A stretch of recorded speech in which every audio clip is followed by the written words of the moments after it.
chắc thì mới đam thấy trong cam thì clip rồi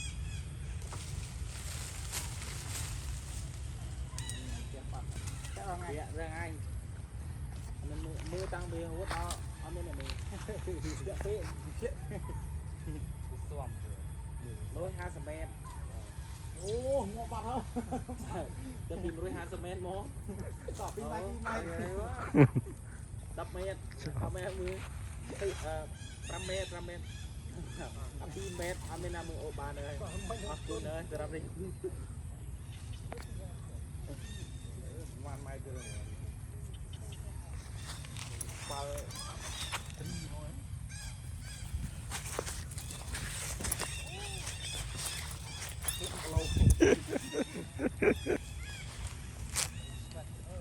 តែចេះហើយមិនដូចយើងស្ដាប់មើលទៅរឹងខូចទៅទៅពេលពួកយាយហ្នឹងមានសាមញ្ញទីយើងចេះមើលទៅមិនអត់មានអត់គាត់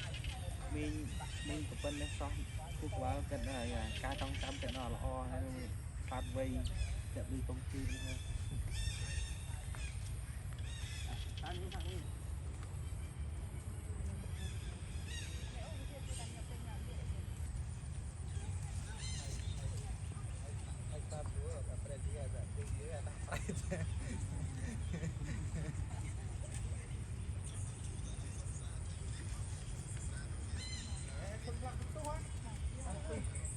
vậy chúng sao đó